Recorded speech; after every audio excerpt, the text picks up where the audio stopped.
The scalpel hit the floor at 11:47 p.m., and the man on the table had 40 seconds before his heart stopped.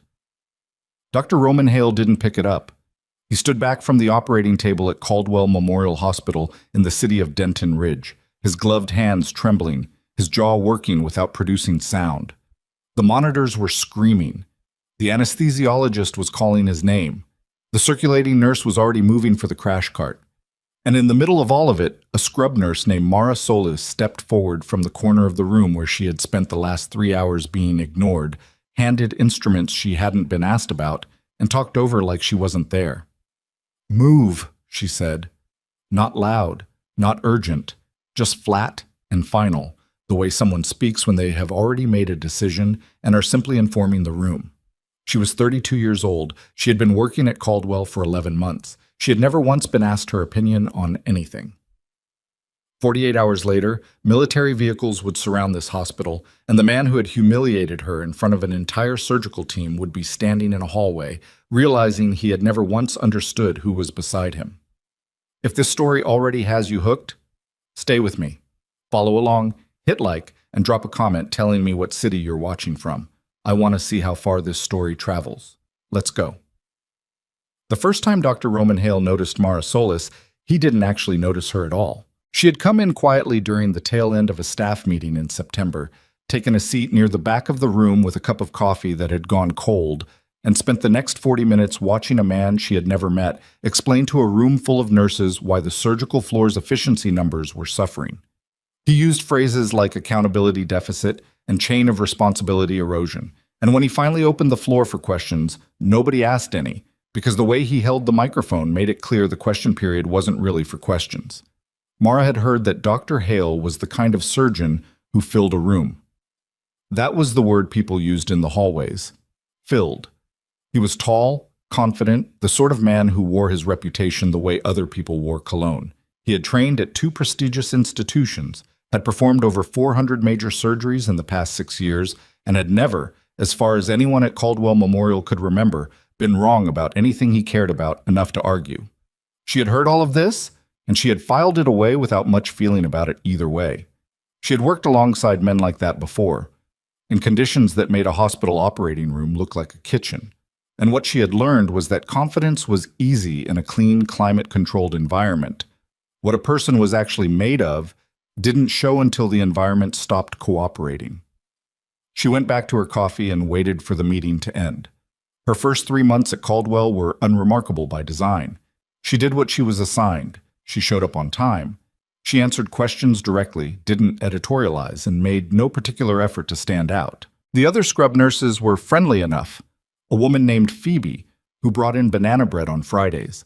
A man named Donovan, who kept a miniature succulent on his locker shelf and talked about it like a pet.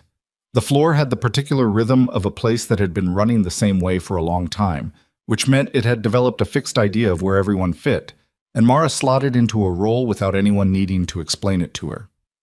She was the new one. She was quiet. She didn't push. That was fine. That was the plan. The first time she worked a surgery with Dr. Hale was in her 4th month.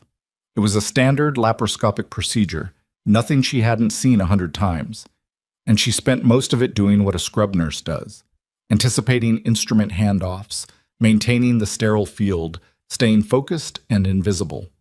Hale didn't speak to her directly during the procedure.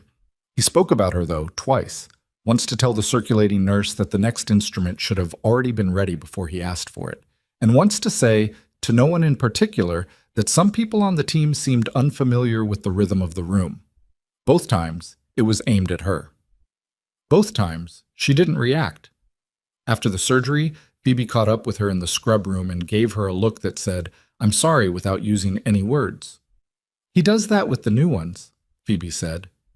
"Just don't take it personally." Mara dried her hands. "I don't." "He'll ease up eventually." Mara glanced at her. "I'm not waiting for him to ease up." That wasn't bravado. It was just true. She wasn't there to earn Roman Hale's approval. She was there because she needed to work. And this was where she had found work. And whatever dynamic existed in his operating room was something she could navigate without it touching anything that actually mattered to her. What Phoebe didn't know, what almost no one at Caldwell knew, was that Mara Solis had spent the better part of her 20s in places where the stakes of getting something wrong in an operating environment were not a readmission rate or a complaint filed with administration. She had held pressure on wounds and conditions that had no business producing survivors. She had made calls that no textbook formally prepared anyone to make. She had worked under surgeons who were brilliant and under surgeons who were terrified and under no surgeons at all, in the gaps where the system had broken down, and there was only whatever training she carried inside her own hands. She had left that life 2 years ago, for reasons that were hers. She had come to Caldwell Memorial in Denton Ridge because it was a mid-sized regional hospital in a city where she didn't know anyone, and because being somewhere she didn't know anyone sounded, at the time, like exactly what she needed. She hadn't told them about her service. There was no rule that said she had to. The certifications she held were legitimate and transferable. Everything on her application was true. She had just left out the context, the years, the deployments, the classifications. The part of her file that required a security clearance to read. She left it out because she wasn't trying to impress anyone. She was trying to rest. But rest had a way of becoming something else when you were still paying attention. The incident that ended her tenure in the OR happened on a Wednesday in her 8th month. It was a cardiac case. A 64-year-old man named Lester Pratt, who had been referred to Caldwell's surgical department after a routine stress test revealed something that wasn't routine at all. He was a city councilman, well-liked, the kind of local figure who had a wing of the public library named after him and who sent handwritten thank you notes. The administration had quietly made clear that his outcome mattered in ways that went beyond the purely medical. Dr. Hale had taken the case personally.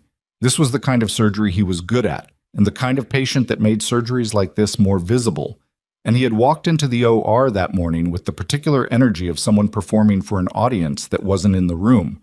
Mara had noticed, during the pre-op review, that the medication documentation for Pratt had an inconsistency, a notation about a drug interaction that didn't match the patient's current anticoagulant regimen. It was subtle, the kind of thing that would be easy to miss if you were moving fast and trusted that someone upstream had already caught it. She flagged it to the charge nurse before scrubbing in. The charge nurse passed it up the chain.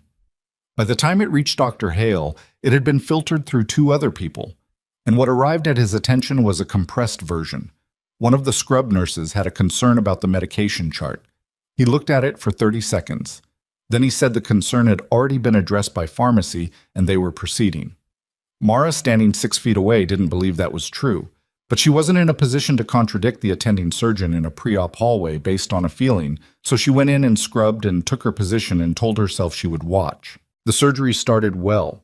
Hale worked with the efficiency she had come to recognize, precise, fast, a little theatrical in the way he announced each step, which she had decided early on was something he did because he liked the sound of his own confidence. The team moved around him the way teams do around a surgeon who has made it clear that the room revolves around him.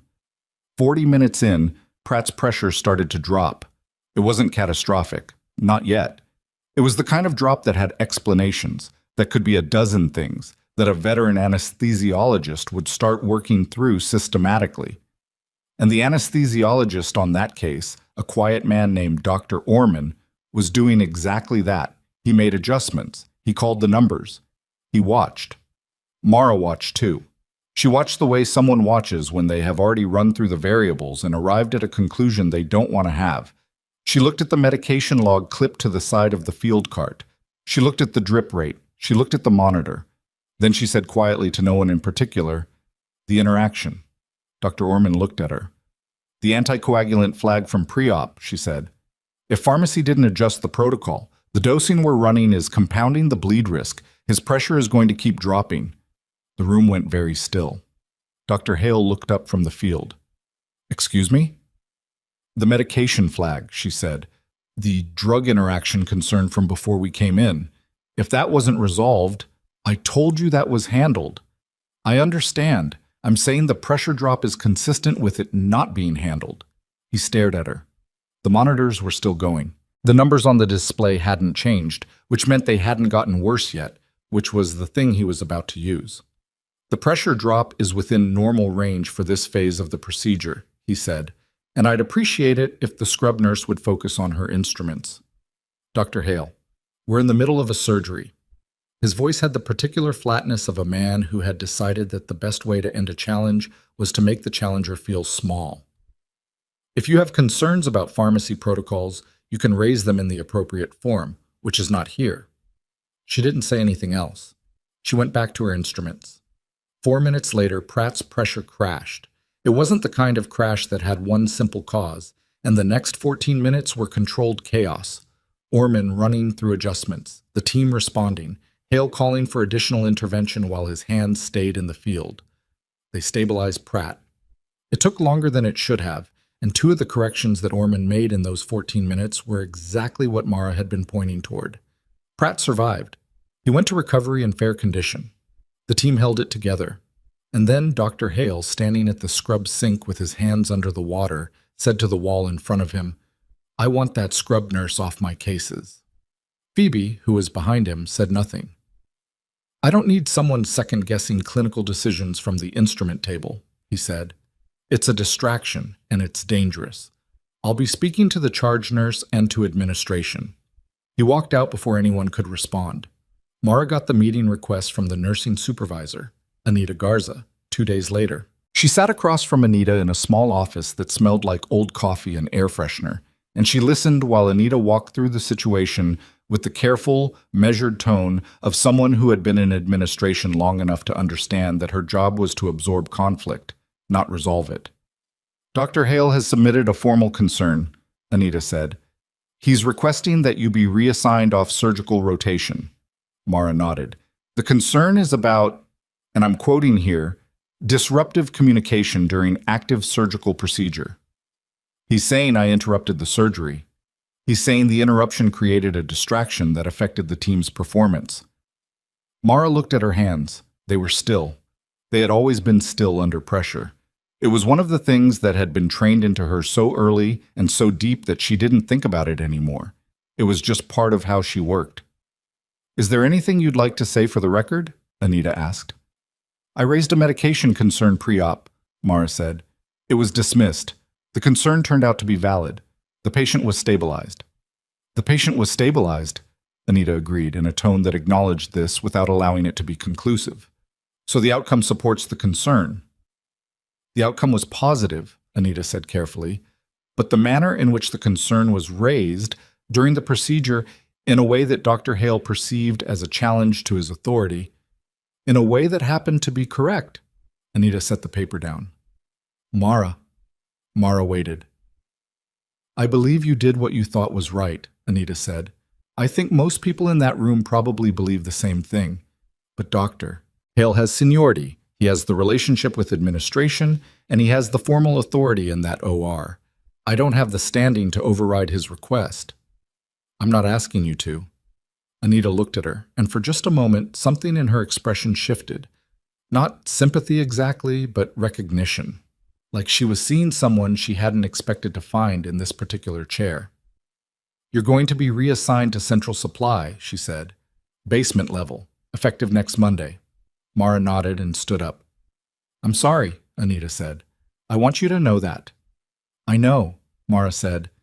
And then, because it was true, and because she meant it without any bitterness she could identify, "It's okay." She walked out of the office and down the corridor and into the elevator, and she pressed the button for the parking structure level, and she stood in the descending box and thought about nothing in particular. She wasn't angry. That surprised her a little, but it was true. She had been in places where the cost of being right and being dismissed was measured in lives, and this, a reassignment, a basement, a surgeon who needed to be the largest person in any room he occupied, this was not that. She had survived things that Roman Hale couldn't imagine. She would survive this, too. Central Supply was cold and fluorescent and smelled like sealed plastic and industrial cleaner, and Mara spent her first 2 weeks there learning the inventory system, reorganizing the subcategory labeling on 3 entire shelving units, and talking to a man named Curtis who had been working in the basement for 9 years and had very specific opinions about which vendors consistently shorted their shipment counts. 43 short in the last 4 orders from Meredith Medical, Curtis said, holding a clipboard like a prosecutor's exhibit. 43, I've logged every one. Have you escalated? I escalate every time. It goes to purchasing. Purchasing says they'll look into it. 6 weeks later, we're 43 short again. Do you still have the logs? He looked at her like she had asked if he still had his shoes. Of course I still have the logs. Organize them by order date and attach the original purchase orders, she said. Put them in a single document. I'll show you who to send it to. He blinked. You've been here 2 weeks. I know how procurement fraud works, she said simply, and she did. She had seen it in environments where shorted supplies meant something far more immediate than an administrative headache, and the pattern was always the same. Small discrepancies, consistently, over time, by the same source. She helped Curtis compile the document on her lunch break. That was the kind of work she was doing in the basement of Caldwell Memorial when the news started moving through the building 2 weeks later. Quietly at first, the way news moves in hospitals, person to person in hallways and break rooms, until it was everywhere at once. Lester Pratt was back, not as a patient, as a visitor, and he wasn't alone. Mara heard about it from Phoebe, who came down to the basement on a Thursday afternoon with a look on her face that Mara had never seen on her before. There are military vehicles in the parking lot, Phoebe said. Mara looked up from the inventory terminal. How many? 3 SUVs, dark, government plates, and she lowered her voice even though they were alone. Someone said there's a helicopter, out past the east entrance. Mara said nothing. They went straight to administration, Phoebe continued. Nobody knows what's happening. Dr. Hale's PA came down asking if anyone had seen something on the news. Someone on the 4th floor said they heard Federal was involved. She paused. Does that mean anything to you? Why would it mean something to me? Phoebe looked at her steadily. I don't know. Does it? Mara turned back to her terminal. Go back upstairs, Phoebe. Mara, go back upstairs. Phoebe left. Mara stared at the screen in front of her without reading it. She had known, in the abstract, that this day was possible. She had been in enough situations to understand that the world she had come from didn't permanently stay behind her just because she had stopped going to it. The things she had done, the work, the record, the people she had operated alongside in conditions that didn't appear on any official hospital roster, those things existed whether she kept them visible or not. And sometimes they came to find you. She had just hoped it would be longer before they did. She was still sitting there, very still, when she heard footsteps in the corridor outside the supply room.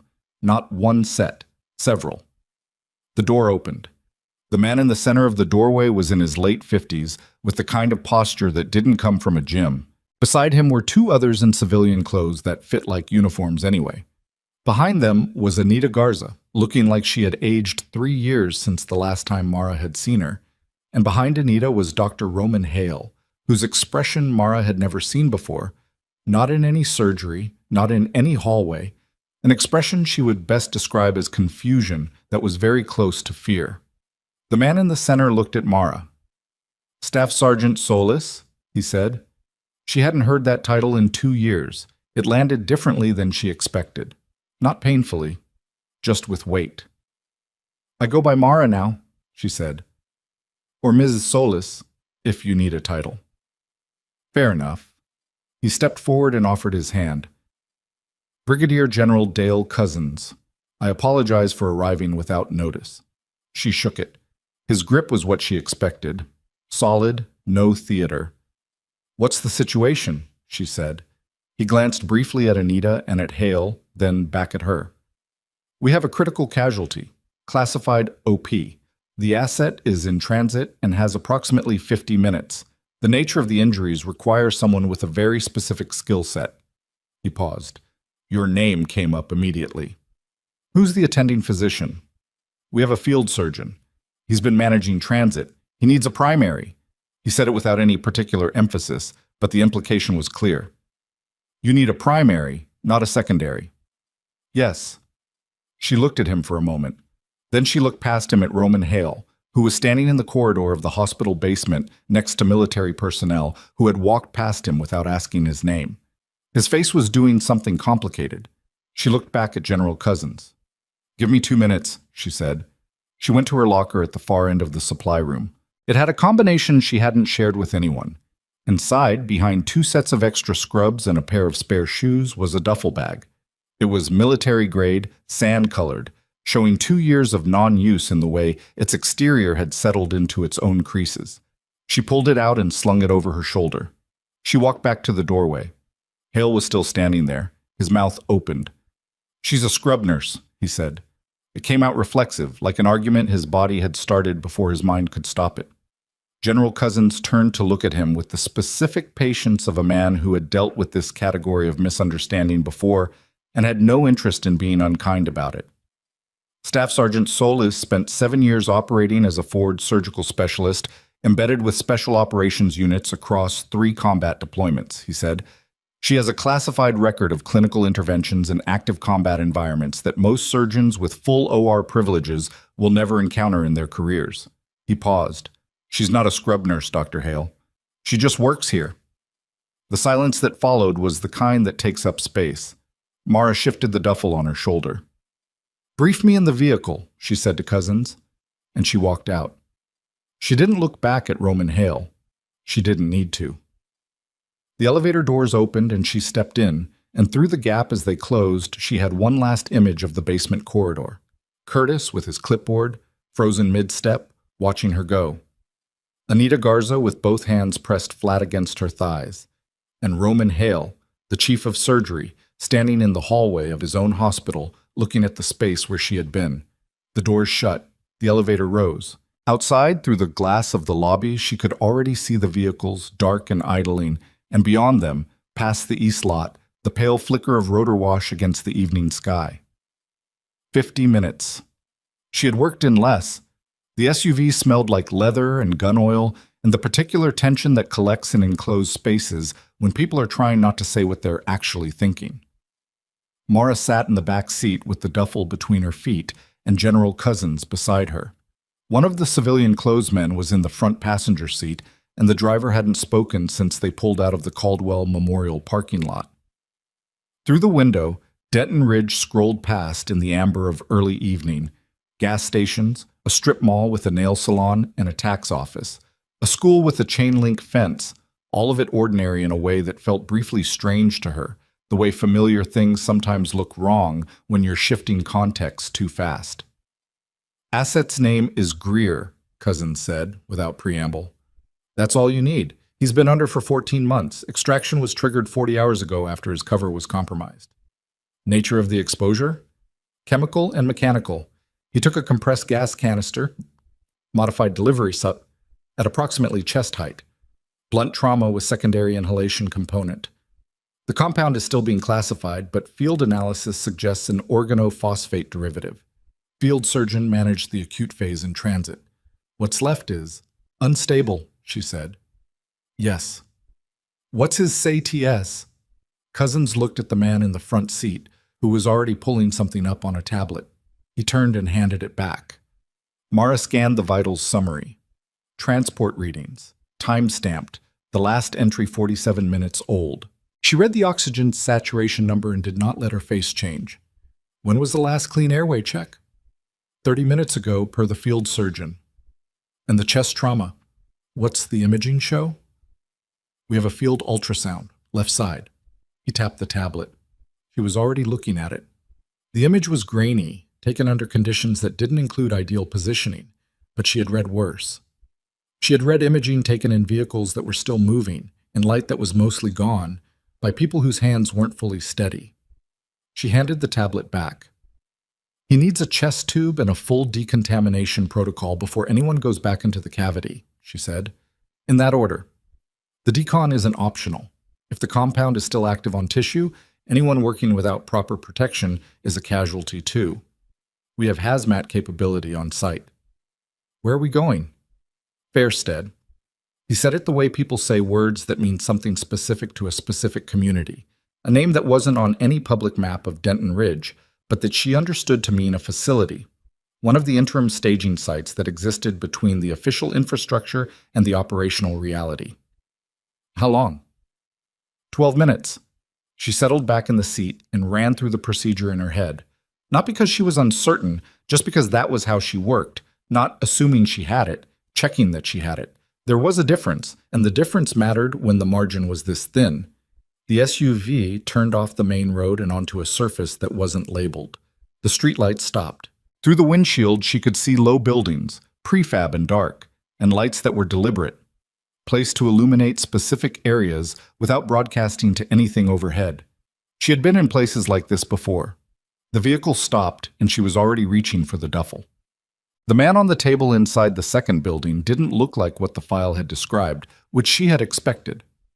Fieldwork aged people in the face in a specific way, not like tiredness, more like the face had been asked to carry too many configurations of itself and had started to settle into something neutral and used. Greer was somewhere in his mid-40s, she guessed, though the current circumstances made that harder to call. He was conscious, which surprised her. His eyes tracked her when she came through the door, which was a good sign. His color was poor, which was not. The field surgeon, a compact man named Reyes who looked like he hadn't slept in the same 40 hours Greer had been in transit, gave her a handoff briefing that lasted 90 seconds. It was good. He was good. She could tell in the first 30 seconds that he had done this in conditions where everything was trying to kill him, and he had made it work anyway, and she felt a kind of recognition that didn't require words. "Chest tube is in," Reyes said. "Left side. Output slowing but not stopped. I had to make a call about the decon. We didn't have full protocol in the field, so the cavity wasn't touched after the initial intervention." "Good call," she said. He looked at her briefly, with the expression of someone who didn't receive that particular phrase very often, and wasn't quite sure what to do with it. "The compound analysis just came back. It's a modified VX derivative. Low volatility, but it bonds to tissue. Anyone working without level B protection is going to have a bad night," she finished. "Where's the hazmat setup?" He pointed. She was already moving toward it. She was pulling on the first layer of the protective suit when she became aware that someone else had entered the building. She heard the voice before she turned, a voice she recognized, though it took her a moment to place it in this context, because this context was the last place she would have expected to hear it. "Asked to be present for the procedure," Dr. Roman Hale was saying to someone near the door.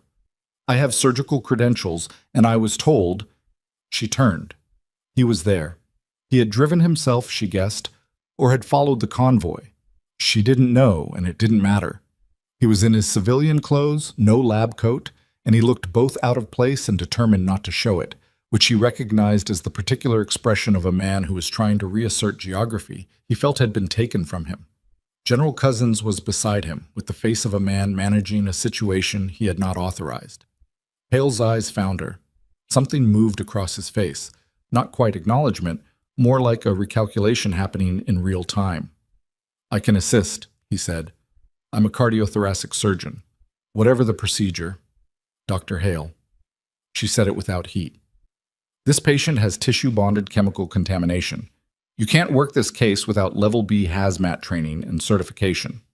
He opened his mouth. "Do you have that training?" He didn't say anything. "Then you can observe from behind the partition," she said.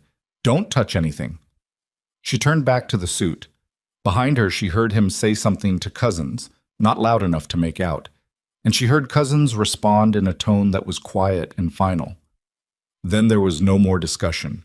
Reyes was beside her, already suited. "You always like this?" he said. "Like what?" "Calm." She checked the seal on her gloves. "It's either calm or not calm," she said. "Not calm doesn't help." He almost smiled. "Fair." They moved to the table. The next 2 hours were the kind that collapsed time. Not because they were easy. They weren't.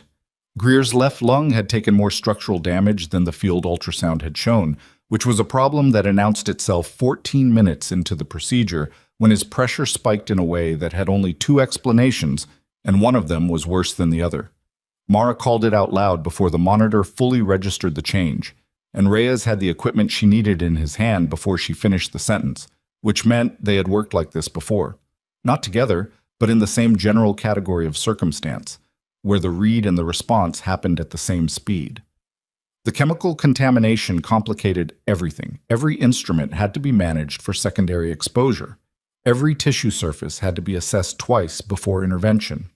The decontamination of the wound cavity was slow and methodical in a way that felt almost meditative, patient, incremental, nothing rushed, which was the opposite of how it felt. Because underneath the patience was the knowledge that every minute of delay was a minute that Greer's body was working harder than it should have to compensate for things that shouldn't still be happening. She called adjustments. Reyes executed. She checked his work and he checked hers, which was the way it should work, and usually didn't in environments where hierarchy mattered more than outcomes. At one point, working through a particularly difficult section of tissue repair, her hands cramped. Not badly. A brief tight pull across the tendons of her right hand, the result of working in gloves that were heavier than she was used to. She paused for 3 seconds, adjusted her grip, and continued. She didn't mention it. There was nothing to mention. Hands cramp. You adjust, and you go. Through the partition, she was aware that Hale was watching.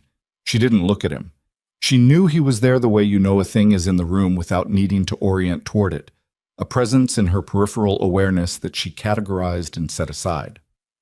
An hour 40 minutes in, Greer's numbers started moving in the right direction. Not dramatically, not the kind of turn that produces sounds of relief in the room, just quietly, incrementally better. The way a tide goes out, which is to say you only know it's happening if you're paying attention over time. His sats climbed. His pressure normalized. The output from the chest tube slowed to a rate that suggested the source had been addressed rather than managed. Reyes looked at her across the table. She looked at the monitors for another 30 seconds. I think we've got him, Reyes said. Give it another 10 minutes before you say that out loud, she said. He nodded.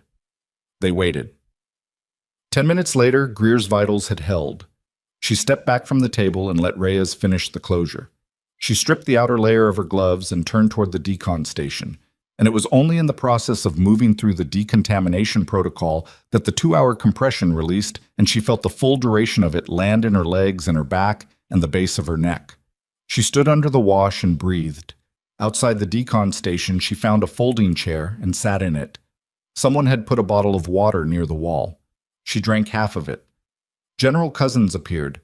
He didn't say anything immediately, just stood near her with the air of a man giving someone a moment. He's going to recover, she said. I know, Reyes told me. He paused. You good? I'm fine. That's not what I asked. She looked at him. I'll be fine. He nodded, accepting the distinction. There's going to be paperwork after tonight, formal documentation. Your involvement, the outcome, the case context. He paused. Your service record is going to come into it. I know. Some of it won't stay classified. She already understood that. She had understood it the moment she walked out of the supply room with the duffel on her shoulder. Once you are visible in a context like this, you stay visible. That was just the reality of it. What happens to the record? She said. The formal one. The stuff at Caldwell. He was quiet for a moment. That's something we'll be addressing, he said. Not just me. There are people above me who are going to want to understand how someone with your background was reassigned to a supply room because a surgeon didn't like being corrected. Something in her chest did something that wasn't quite anger and wasn't quite satisfaction. It was closer to the feeling she got when a system finally acknowledged what it had been doing. Not relief exactly, because nothing was actually over, but the start of something resolving. I'm not looking for a fight, she said. I know that too, he said. I also know that sometimes a fight finds you anyway. She didn't go back to Caldwell that night. There were protocols to complete. Post-op monitoring, decon verification, an initial debrief that Cousins ran personally. Reyes was there for part of it. Greer was transferred to a secured medical suite within the facility, stable enough that the conversation around him shifted from intervention to recovery, which was the best possible shift it could make. It was past 1 a.m. when she finally asked for a phone. She called Phoebe. Phoebe answered on the second ring, which meant she hadn't been asleep. Are you okay? Phoebe said immediately. Yes. Nobody would tell us anything. Dr. Hale came back. She stopped. What did he say? Nothing. That's the thing. He came back and he didn't say anything to anyone. He just went to his office. His PA said he was in there for an hour and then he left without speaking to anyone. A pause. Mara, what happened? I can't tell you everything right now. Okay. A breath. But you're okay. I'm okay. Phoebe was quiet for a moment. Curtis was asking about you, she said. He wanted me to tell you. He got a response about the procurement logs. Apparently, whoever you told him to send them to, they responded within 2 hours, and they want a full audit. Mara closed her eyes briefly. 2 weeks in the basement, fixing an inventory system and helping a man document fraud that had been ignored for 9 years and that had moved faster than any of the formal channels. Tell him that's good, she said. Tell him to keep the originals. Okay. Another pause. Are you coming back? Mara looked at the ceiling of the facility. Prefab, industrial, lit by functional overhead strips. She thought about the basement at Caldwell. She thought about the OR on the 8th floor, and the surgery she had been excluded from, and the 14 minutes of crisis that had followed a concern she'd raised and been dismissed for raising. I don't know yet, she said. She meant it. She genuinely didn't know what came next, and she had been in enough situations to understand that the honest answer to what happens now was usually, I don't know yet, and that sitting with that was better than pretending otherwise. She ended the call and set the phone on the table beside her. Reyes came in a few minutes later with 2 cups of coffee. He set one in front of her without asking if she wanted it, which she respected. You want to know something weird? He said. Maybe. In the debrief, someone asked Cousins who authorized bringing you in. He sat across from her. Not like a challenge. More like the paperwork question, the chain of authorization thing. And? Cousins said it was Greer himself. Apparently in the first coherent window he had during extraction, somewhere over the Atlantic, when the field surgeon had him stable enough to talk, he was asked if there was anyone specific he wanted, anyone he trusted with this kind of situation. Reyes wrapped both hands around his cup. He said your name, said he'd worked an operation 4 years ago where everything went wrong, and you were the only reason it went less wrong than it could have. She didn't say anything. You remember that? Reyes said. I remember most of them, she said. He nodded like that was the answer he expected. They sat with the coffee and the quiet hum of the facility's systems. What happens in the morning? She asked. Cousins wants another debrief. Then there's a JAG officer coming in, something to do with the formal documentation of your involvement. He paused. And I think someone from the hospital's parent board. Something about Caldwell. She looked at him. What kind of something? I don't know the details, but the way Cousins said it, he paused again, choosing the word carefully. It sounded like an accounting. She picked up the coffee cup and held it with both hands. An accounting. She thought about Roman Hale in his office after he came back from Fairstead, sitting alone in the dark without talking to anyone. She thought about what it must have been like to follow military vehicles to a facility he wasn't cleared for, to stand behind a partition and watch a scrub nurse he had reassigned to the basement do what he couldn't have done, in conditions he couldn't have managed, on a patient the entire operation had been built to protect. She didn't feel victorious about it. She wanted to be precise about that, at least in her own head.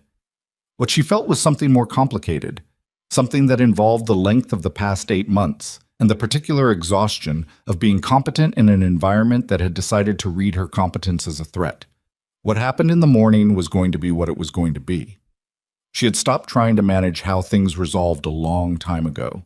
What she had kept, through all of it, the deployments, the transition, the basement of Caldwell Memorial, was the ability to be still when everything around her was not. She kept that now. The coffee was bad. She drank it anyway. Oh. At 6 in the morning, she was standing outside the facility's east entrance, watching the sky go from dark to gray to the early pale orange that preceded actual sunrise. The air was cold and smelled like wet grass and distance.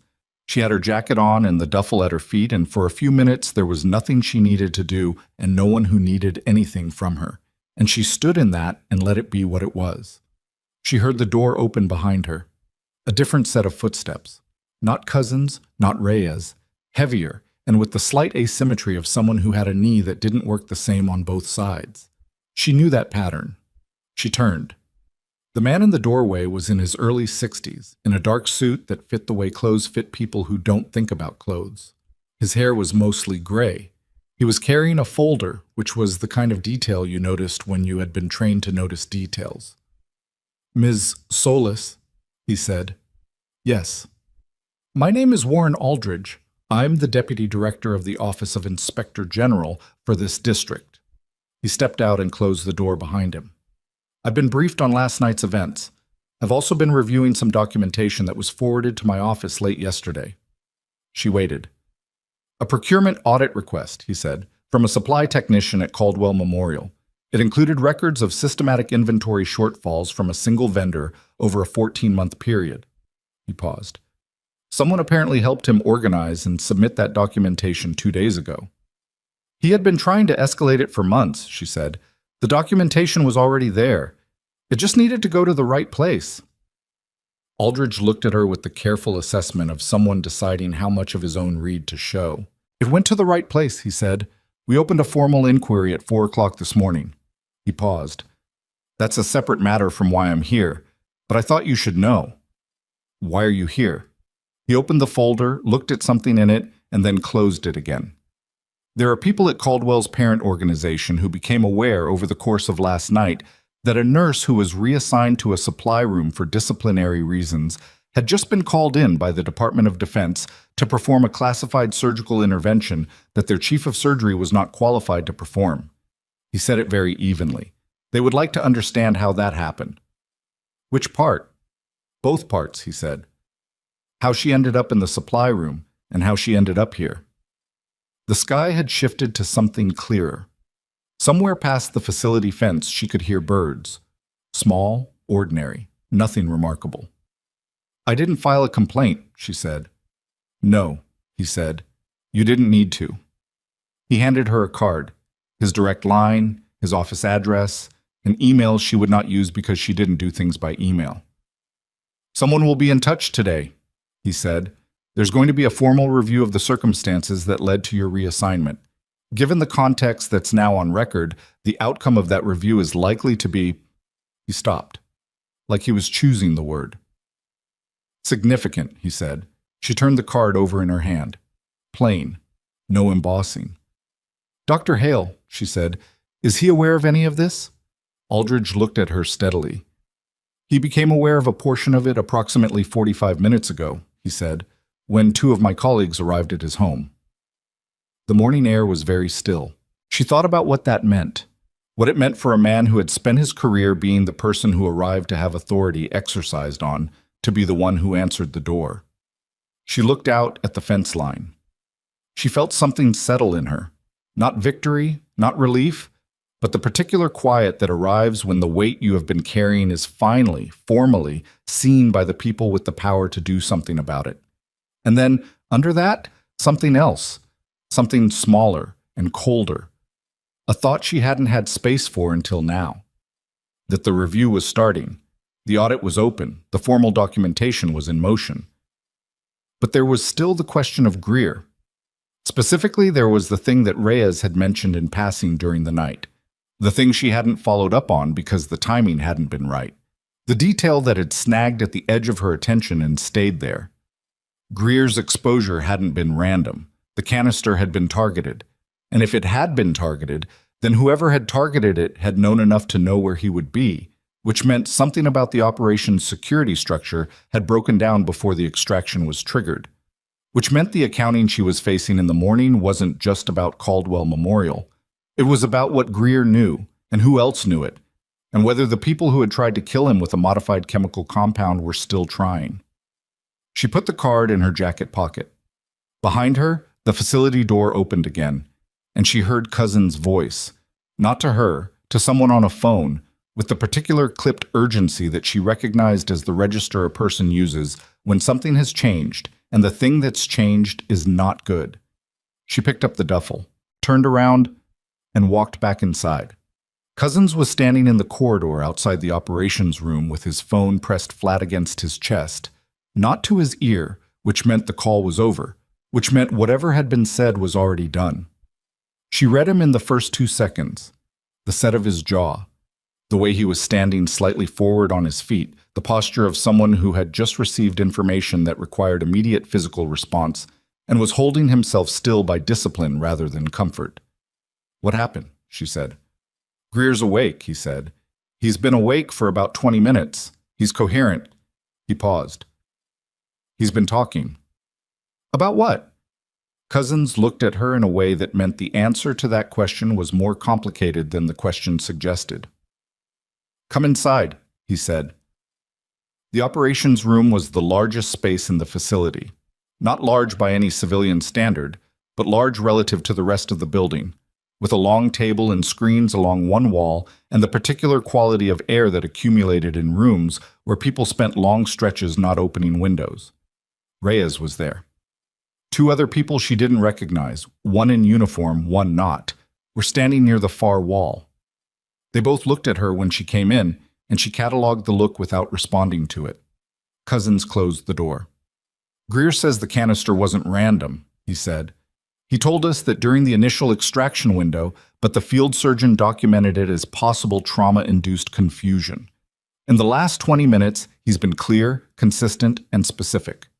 He looked at the screens where a transcript was populating in real time. The operation he was embedded in involved procurement of a modified chemical agent, not the one used on him, a separate compound, being moved through a domestic logistics network. He was tracking the supply chain." "Through who?" "That's what he's been providing." Cousins pulled a chair out from the table and sat, which meant this was going to be a longer conversation. "One of the nodes in the chain is a medical supply vendor." She looked at him. "A vendor with a contract at Caldwell Memorial," he said, "among other facilities." The room was very quiet. Through the wall she could hear the faint hum of a generator somewhere in the building and the distant sound of someone walking in the corridor, and nothing else. "Meredith Medical," she said. Cousins looked at her. "The vendor Curtis flagged," she said. "The procurement logs. 14 months of shorted inventory from a single supplier." Cousins turned to the uniformed man by the wall, who was already on his own phone. He spoke into it in a low, clipped exchange that lasted less than a minute, then lowered it. "That's the name," the uniformed man said. She pulled out the chair across from Cousins and sat in it. She needed a moment to run through the shape of this. Not because she was uncertain, but because the thing that was forming in her head was large enough that she wanted to check it before she said it out loud. "The inventory shortfalls weren't waste or standard vendor fraud," she said slowly. "They were redirects. Medical supplies being documented as delivered and either not delivered or delivered short, with the surplus being moved somewhere else." "That's what Greer's account suggests," Cousins said, "for 14 months. Minimum. His insertion point was earlier in the chain. He doesn't have full visibility on the downstream end."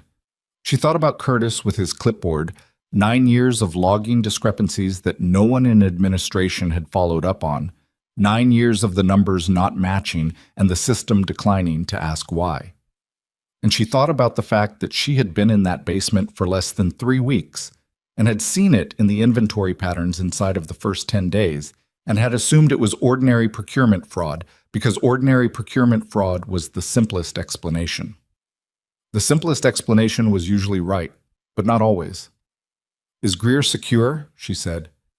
"He's in the medical suite. We have personnel on the door." "Does anyone outside this facility know he survived?" Cousins was quiet for a beat too long. "Cousins.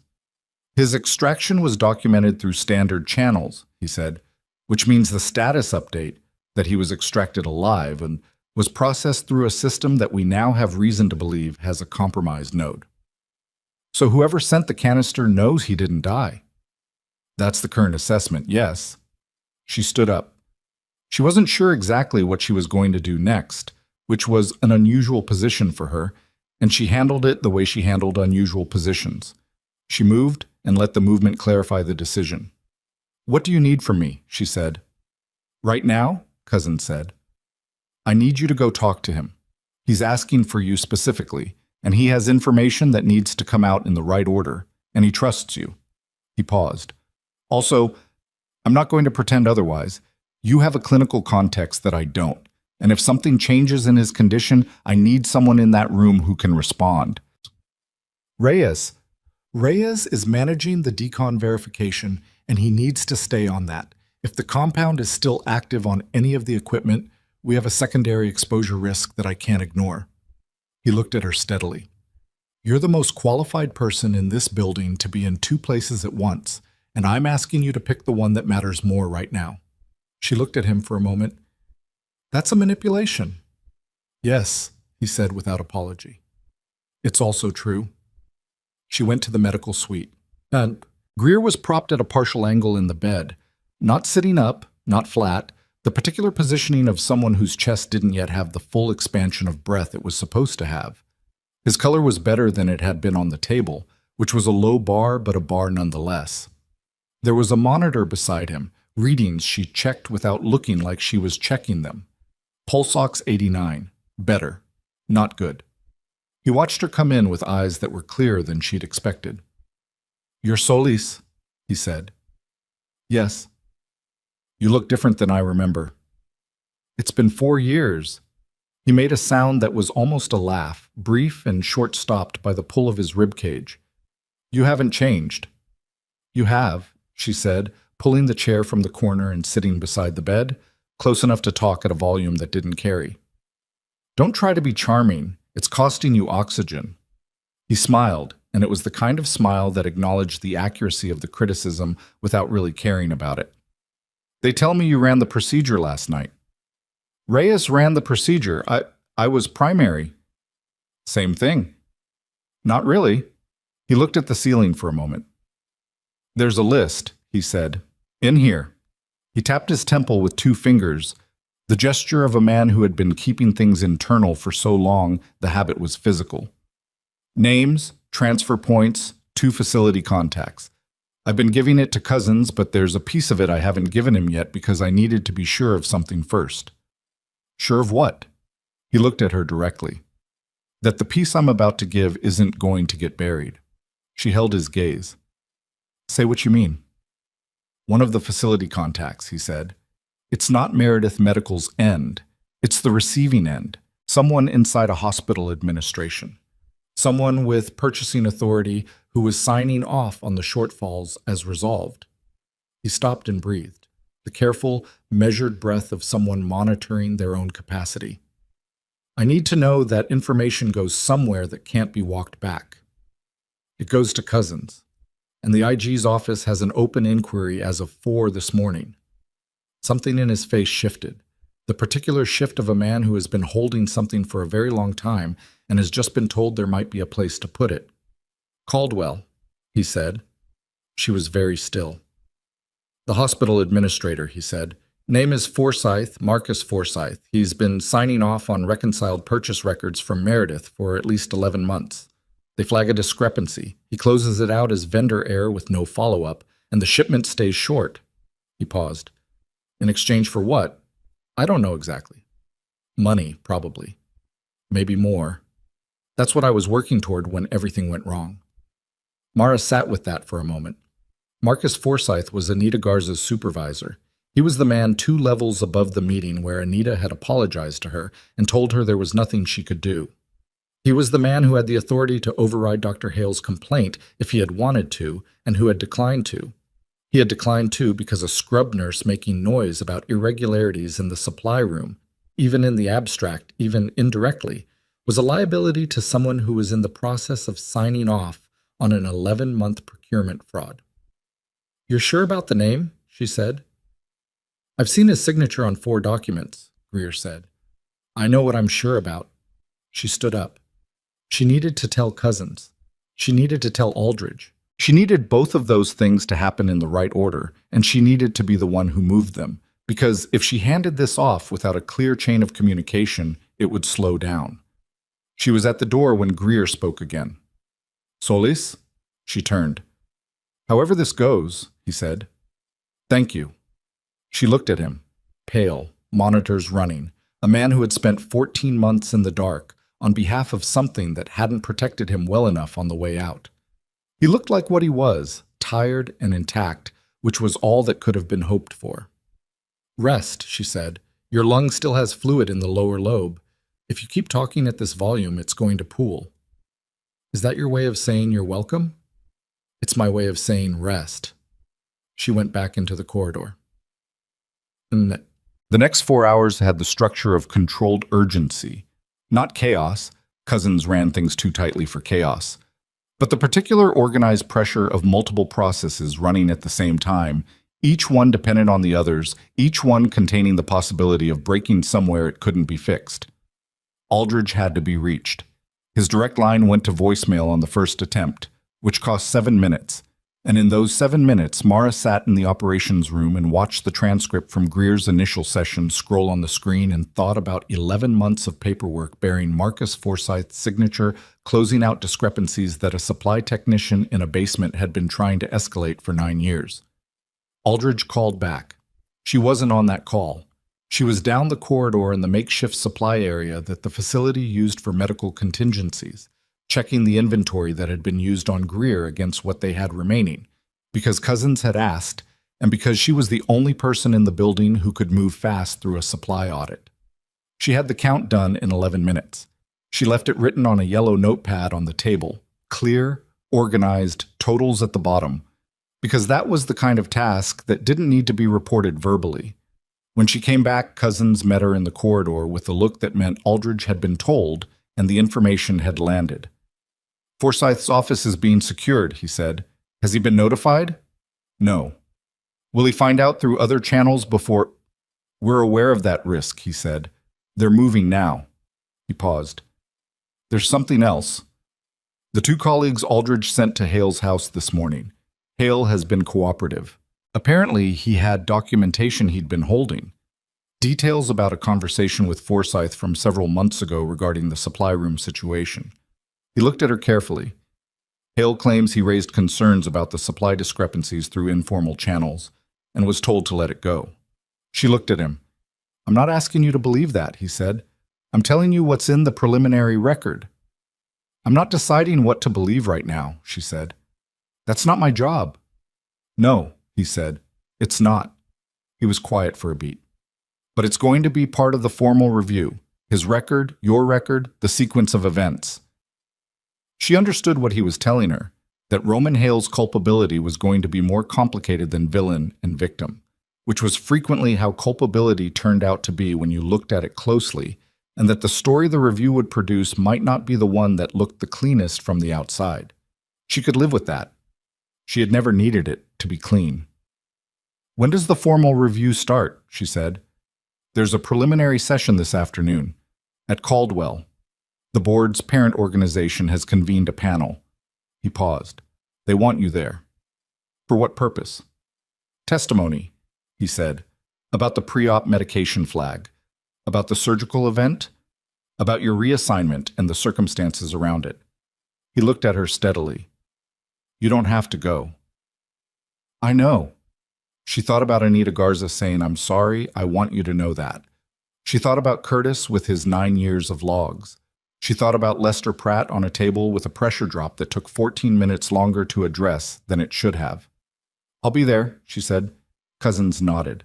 He was about to say something else when his phone rang. He looked at it. His expression changed. Not dramatically, but she was close enough to read the micro-shift. "Excuse me," he said, and turned away.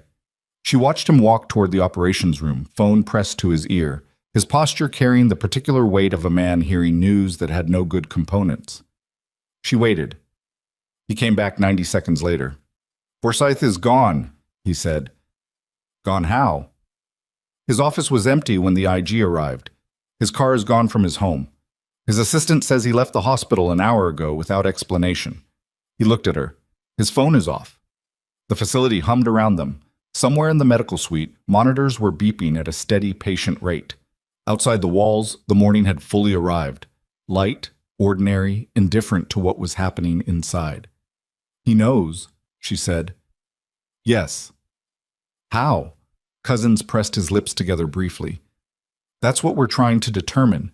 Either he had a secondary source of information, or someone told him." Cousins didn't answer, which was itself an answer. She thought about the operations room, the transcript, the people she didn't recognize standing by the wall, the call Cousins had taken that she hadn't been privy to, all the ordinary conditions in which information moved through systems that weren't as sealed as they appeared. Greer had spent 14 months embedded in a network and had almost been killed on the way out.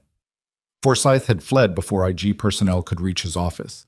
There was a gap between those two things, a gap of hours, or maybe minutes, where something had been communicated to someone who shouldn't have known. And somewhere in the building behind her, in a secured medical suite with a monitor at 89% and a chest tube draining at a rate that was improving but not yet stable, was the only man who had the full picture.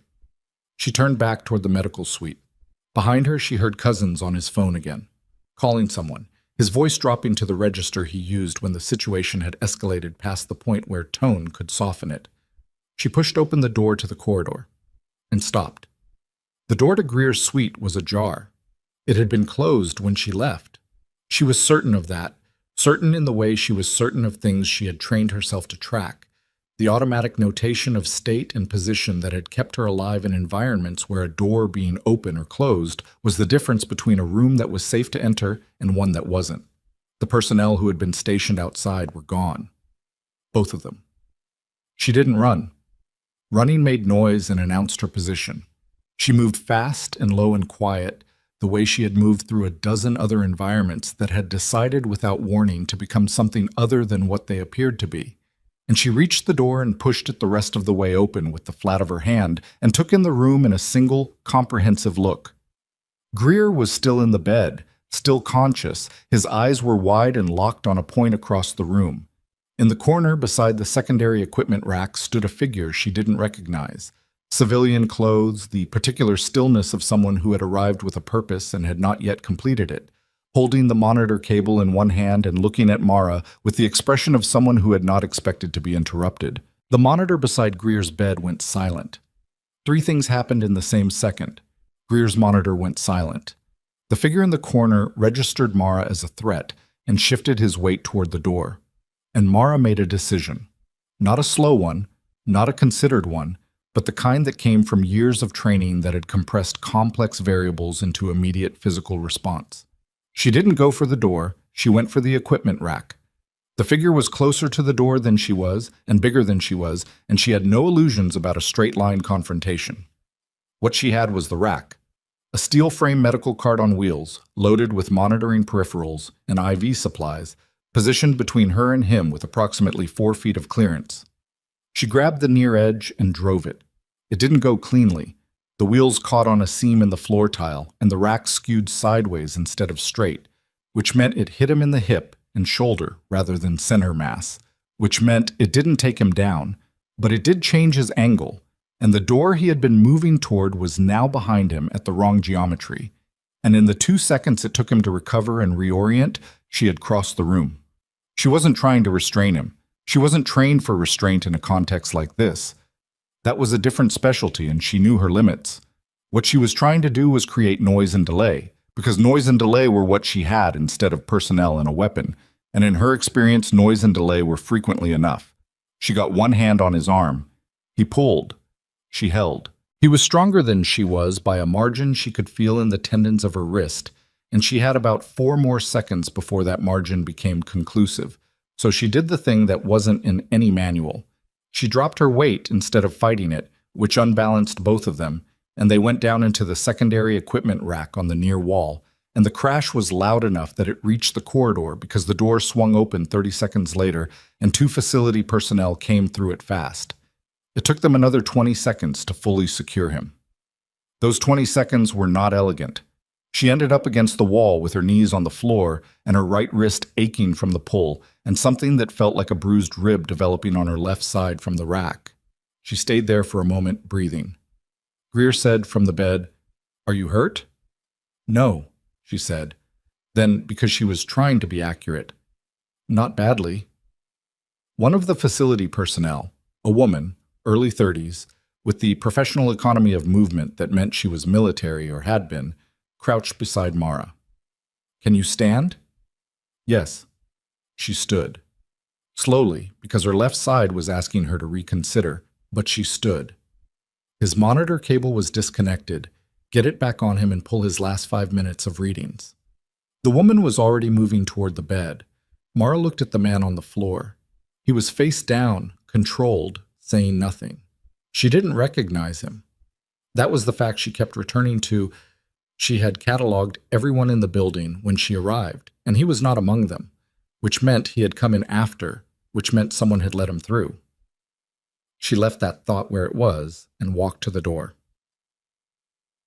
Cousins was in the corridor in under a minute. He took in the situation with a single pass of his eyes. The man on the floor, the overturned rack, Mara standing with her left arm braced against her side. And he did not waste time asking what had happened because it was apparent. "Who let him in?" she said. "We're finding that out now. You said you had personnel on the door." "I did." His jaw was tight. "They were called off the post 20 minutes ago. Internal request, my name on it. I didn't make that request." She looked at him. "Someone used my credentials," he said. "Digitally, through the facility's internal comms. Which means someone in this building has access to your login. Or had access to a device." She thought about the operations room. The two people she hadn't recognized by the wall. The phone call Cousins had stepped away to take. "The man on the floor," she said. "Do you know him?" "No?" "You should find out who does," she said. "And you should find out in the next 30 minutes, because Forsyth is already gone, and if this is the second attempt on Greer, then there's someone inside this facility who's been running communication outside these walls, and that someone is going to try again or going to run." Cousins looked at her with the expression of a man who already knew all of this and was managing the very specific frustration of having it confirmed from the outside. "Go sit down," he said. "I'm fine." "Your hand is swelling." She looked at her right hand. He was correct. The wrist wasn't broken. She could tell by range of motion, but the soft tissue was already reacting to the pull, and the bruising would be significant. "Sit down and get Reyes to look at that," he said, "and then I need you coherent for the next 6 hours. So, sit." She sat. She went to the operations room because it had chairs and screens, and she could monitor what was happening from there. And she elevated the wrist on the table edge, and she watched through the glass partition as the man from Greer's room was escorted out through the facility's back corridor by 2 personnel and Cousins. Reyes appeared beside her without being summoned, which she was beginning to understand was his characteristic mode of operation. He looked at the wrist, pressed 2 points on the tendon with his fingers, and she did not change her expression even though both points were unpleasant. "Sprain," he said. "Significant, not torn." He produced a wrap from his kit that he hadn't been carrying when he walked in, which meant he had come prepared. "You should have imaging when you get back to a real facility." "I know." "That was a stupid thing to do," he said, starting the wrap. "It worked." Working and being stupid aren't mutually exclusive. He worked in silence for a moment. "How's the rib?" "Bruised." "You want me to—" "No." She watched the screen. "Just the wrist." He finished the wrap and taped the end. "You know what I think is interesting?" he said, in the tone of a man who is going to tell you what he thinks is interesting regardless of whether you've indicated curiosity. "Probably." "Greer asked specifically for you. Cousins called your name to a secure internal channel, and 4 hours later someone with enough access to spoof Cousins' credentials tries to take Greer offline in a room where you just happened to come back to." He paused. "That's not a coincidence." She had been thinking the same thing and hadn't said it out loud because saying it out loud would require acknowledging what it implied, that whoever had sent the man into that room had known she wouldn't be there, which meant they'd expected the room to be unoccupied at that specific time, which meant they had known her location well enough to time the attempt around it. "Someone's been tracking my movements," she said. "In a facility you've been in for less than 12 hours, Reyes said, "which is notable." "Who else knew I was coming back to Greer's room?" "You told Cousins." "Who was on the phone?" she said. Reyes didn't respond to that directly. He put his kit away with deliberate care. "I'm not saying anything," he said. "I'm not asking you to." She looked at the screen where Cousins had been visible a moment before. He was gone now. The 2 unidentified people from the wall were also no longer in the operations room.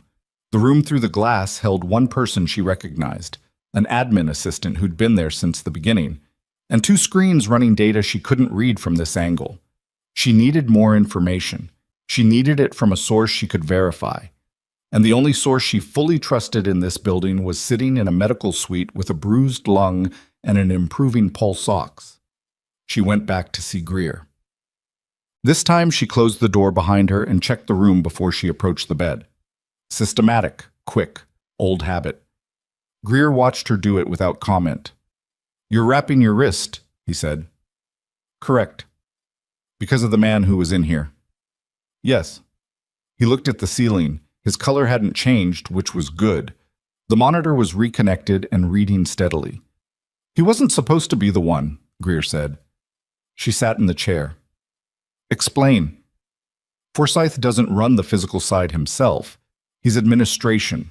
He handles paper, he handles money, he handles access.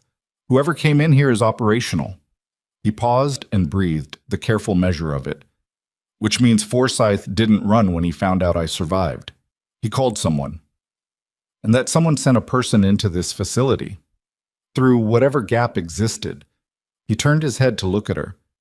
"That gap was created by someone on the inside." "I know," she said. "Do you know who?" "I know who the operational contact was in the network I was tracking," he said. "But whether that person is the same as the one in this facility, I can't tell you that. What I can tell you is the name." He said it. It wasn't a name she recognized, but she memorized it in the way she memorized things that mattered, not by repeating it, just by holding it. "That name needs to go to Aldridge directly, not through Cousins." She looked at him. "I'm not saying Cousins," he said quickly. "I'm saying the channel, the internal comms. Whatever passed through the facility system tonight has a record, and until that record is traced and the gap is identified, I don't want the name moving through digital infrastructure. You want it delivered, in person, to Aldridge." She thought about Aldridge's card in her jacket pocket. The direct line she hadn't used because she didn't do things by email. "I'll need a vehicle," she said. "Cousins can authorize it." "And if Cousins is in the middle of an interrogation that can't wait?" "Then you take the vehicle anyway," Greer said, with the flat practicality of a man who had spent 14 months operating on authorization that existed in the abstract. "I'd rather you move without permission than the name sits here." She stood.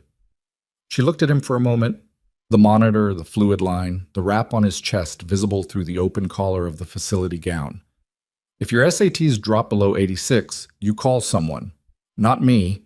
Someone who can actually respond to a clinical deterioration." "You're not coming back?" "I'm coming back," she said, "after Aldridge has the name." He almost smiled.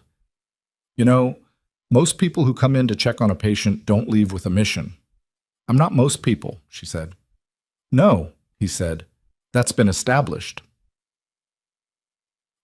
Cousins was not in the middle of an interrogation that couldn't wait. He was in the middle of one that very clearly couldn't, but he saw her face through the observation window and came out anyway, which she appreciated. She told him what she needed. She told him why. She did not tell him what Greer had given her, because that wasn't information for a channel she wasn't certain of yet. And she watched his face while she explained the reasoning, and she watched him work through the same logic she had already run and arrive at the same uncomfortable conclusion. "You think there's a leak in my comms," he said. "I think someone spoofed your credentials and timed an attempt on Greer to coincide with my known location," she said. "I'm not assigning the mechanism. I'm saying the channel isn't clean." He was quiet for a moment, the kind of quiet that was not empty. "Take the SUV," he said. "The same driver from last night. Nobody else in the vehicle." He paused. "Tell me when you're back." "I will." She was almost to the door when he said, "Solis?" She turned. "Be careful," he said. It was not a general statement. It had specificity in it. "I know," she said. The SUV was cold and the driver, whose name she still didn't have, didn't offer it, and she didn't ask. The drive to Aldridge's office took 22 minutes through morning traffic that was building toward the 9 o'clock peak. She sat in the back with her wrapped wrist in her lap and ran through everything she had, sequentially, checking for gaps.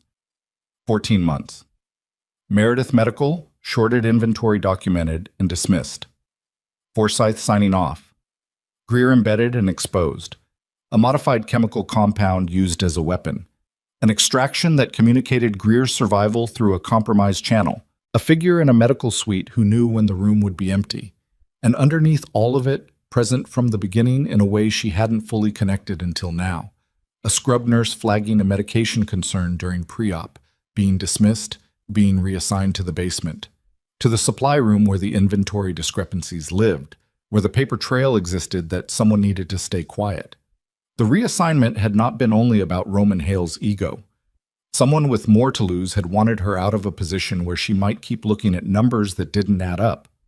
She thought about Forsyth saying, through Anita Garza, that the complaint had been processed and the reassignment was authorized.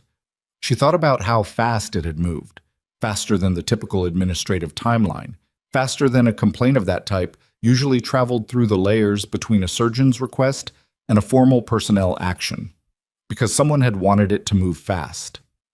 She looked out the window at the city going about its morning, and she felt the particular cold clarity of a thing that had been obscured becoming visible. Aldridge's office was on the 11th floor of a building that looked like it had been designed to be deliberately unremarkable. No signage on the exterior, a lobby that could have belonged to an accounting firm. The assistant at the front desk took her name without expression and made a call, and 3 minutes later Aldridge himself appeared in the corridor, which meant he had been told she was coming, or he had been expecting contact of some kind and had positioned himself accordingly. He looked at her wrist. "That's new," he said. "There was an incident at the facility," she said. "I'll give you the full account. First, I need to give you something in person that can't travel through the facility's internal system." He looked at her for 2 seconds, then said, "Come in." His office was the kind of room that accumulated paper without apology. 2 monitors, a whiteboard with writing on it that she didn't read, a coffee maker that had been used heavily. He closed the door and sat. She told him the name Greer had given her. She told him the context. She told him about the spoof on Cousin's credentials and the timing of the attempt on Greer. She did it in order and without editorializing, and when she finished, she sat with her hands in her lap and waited. Aldridge had taken 3 notes, total. Brief ones, on a pad he'd pulled from the desk. He looked at what he'd written. "You know what you've just described," he said. "Yes." "Not just procurement fraud, not just a dirty administrator." He looked up. "You're describing an internal network with operational security capability, someone who can spoof credentials, someone who can place an individual inside a classified facility. That's not Forsyth. Forsyth is a node." "I know. And Greer's account puts the network into domestic logistics, which means this goes to—" He stopped. He pressed his lips together. "This goes somewhere larger than a hospital administrator signing off on short shipments." "Yes," she said. "Which is why the name needed to come to you directly." He nodded. He looked at the pad again. He made 1 more note, then capped the pen. "I'm going to make calls that will take approximately 20 minutes, he said. "After that, I'm going to need a full formal statement from you. Everything, from the pre-op medication flag to this morning. In sequence." "I understand." "And Ms. Solis." He looked at her steadily. "The preliminary review at Caldwell is still scheduled for this afternoon. Given what I now have on record, I'm going to be present for it personally." He paused. "I want you there." "You said that this morning." "This morning I wanted your testimony about your reassignment. Now I want it for a different reason." He looked at his notes. "Forsyth was in the room for your reassignment conversation. He countersigned Anita Garza's documentation." She had not known that. She had not been shown the paperwork. "He expedited it," Aldridge said. "Processed in less than 48 hours. Standard timeline for that classification of personnel action is 2 to 3 weeks. He let that sit. "Someone wanted you out of that supply room." "Because I was looking at the numbers," she said. "Because you were looking at the numbers," he confirmed. She sat with the full weight of it. Not just what had been done to her in the operating room, not just Hale's dismissal and the public humiliation and the reassignment. The thing underneath, the thing that had used Hale's complaint as a mechanism and Forsyth's authority as a tool. The thing that had decided that a quiet woman in a supply room asking questions about inventory was enough of a threat to act on. She had not been imagining the size of it. She had just not known its shape. 20 minutes, she said. Aldridge nodded and reached for his phone. She went to the window. 11 floors down, Denton Ridge moved through its morning. She could see the intersection from here. The light cycling, cars, and pedestrians in their ordinary patterns.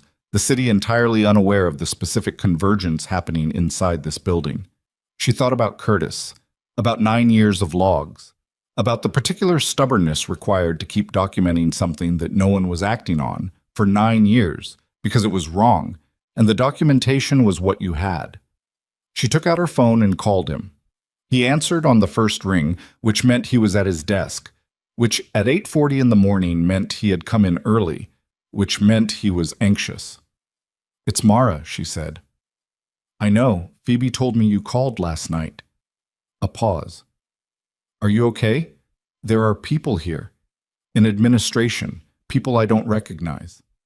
"IG," she said. "They're supposed to be there. What's happening?" "I can't tell you everything yet," she said. "But the logs, the audit you filed, it's being taken seriously at the right level. You did the right thing." A silence on his end, the kind of silence that belonged to a person who had been told something they wanted to hear and was deciding whether to trust it. "For 9 years," he said, and there was something in his voice that wasn't quite bitterness and wasn't quite relief, more like exhaustion with a crack in it. "I know," she said, "for 9 years, and it's being counted." She heard him exhale. "The people in administration, they took Forsyth's office. His assistant is crying. Let the IG people do their work," she said. "Don't get in the way and don't talk to anyone except them." "Okay. Okay," she said. "I'll see you later." She ended the call and turned back to the room. Aldridge's 20 minutes ran to 35, which she spent in a chair outside his office reading nothing on her phone and keeping her wrist elevated on the armrest. When he came out, he had the energy of a man who had set things in motion and was now carrying the weight of their momentum. Forsyth was located, he said, not sitting. 40 minutes outside the city. He had gone to ground at a property not registered in his name. He paused. "He's in custody." She nodded. "The name you gave me, it matches an individual currently on a federal watch list for a separate but related matter. That information has been forwarded to the appropriate unit." He looked at her carefully. "The individual inside the facility, the man from Greer's room, has been identified. He's a contractor. The paper trail connecting him to the procurement network is going to take time to establish formally, but it exists. And the facility's internal comms? Being audited now." He paused. "The breach was a device, a tablet that was signed in by a third party under Cousin's credentials. The individual who signed it in left the facility at 03:20 this morning." "Before the attempt on Greer?" "Correct. The attempt was remote authorization." He said it with the careful diction of someone for whom the technical implications were visible and deeply unpleasant. Someone gave the man in Greer's room a window and a timing from outside the building, which meant the inside connection had already been cleared before the attempt. Clean entry, clean exit, leave the asset behind. It was professional. It was the kind of professional that didn't belong to a hospital administrator. "Is Greer secure?" she said. "Personnel have been repositioned. Cousins is managing the facility end." He looked at her. "He's stable for what it's worth. Ray has updated the clinical status while you were in transit." She nodded. "Statement," Aldridge said. "Now, if you're ready." She was ready. The statement took an hour and 20 minutes. She told it in sequence, without minimizing and without dramatizing. The pre-op flag, the dismissal, the surgery, the pressure drop, the 14 minutes, Hale's complaint, the reassignment, the basement, Curtis's logs, the folder she had helped him compile, the military vehicles in the parking lot, the duffel, the facility, Greer's condition, the post-op debrief, Greer's disclosure, the man in the room, the wrist, all of it. An attorney from Aldridge's office transcribed in real time. She signed the bottom of each page as it was printed. When it was done, she drank the coffee that Aldridge's assistant had left on the table 40 minutes earlier, cold now, but still coffee. Aldridge looked at the stack of pages. "The preliminary review at Caldwell begins at 2, he said. "It's 9:53 now." "I know."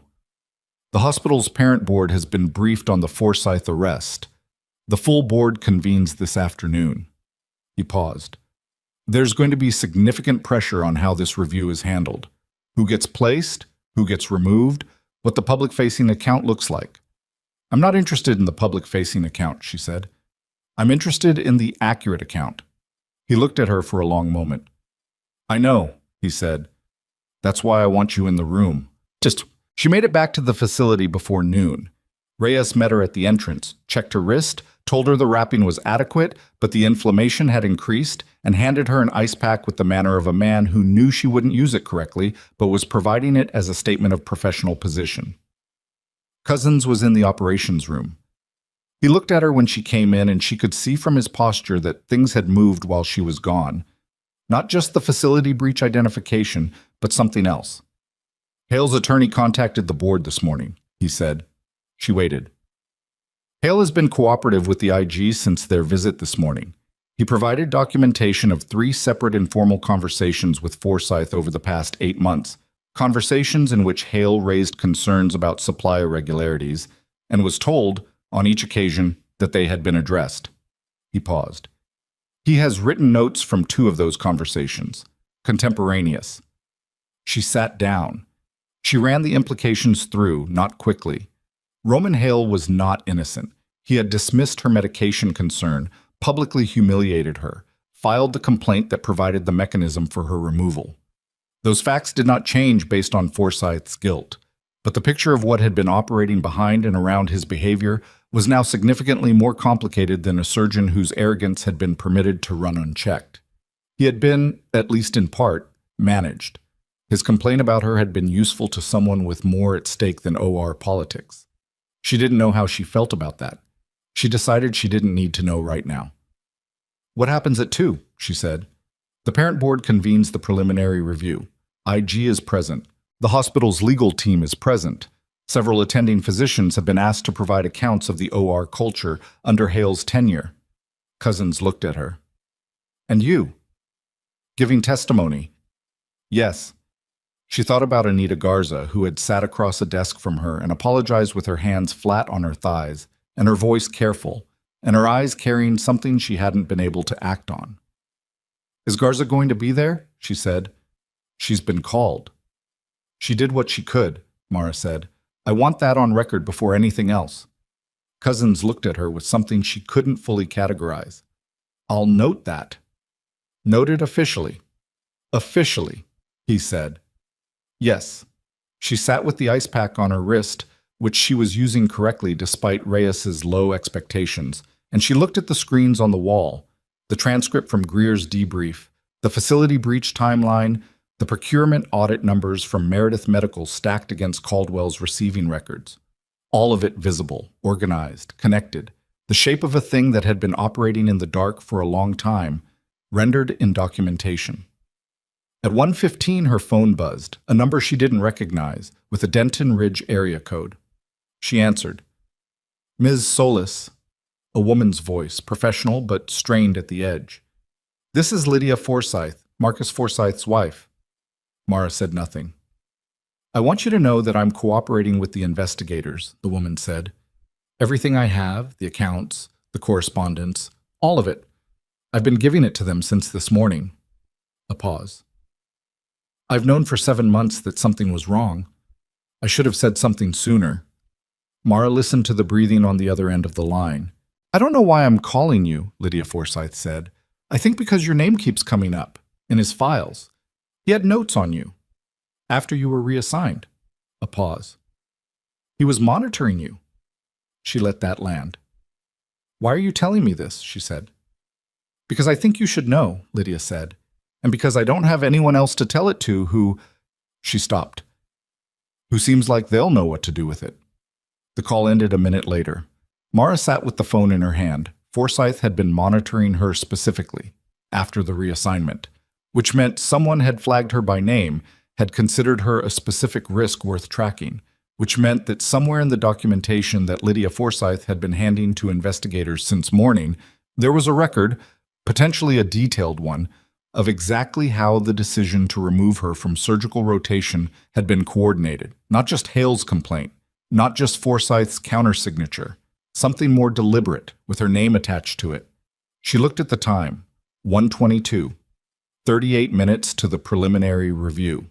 She got up, told Cousins she was getting ready to leave for Caldwell, and went to find Reyes to confirm Greer's status before she walked out.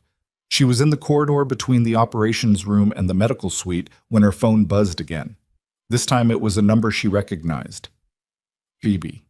She answered. Phoebe's voice was different than she'd expected. Not the cautious warmth of their last call. Tighter.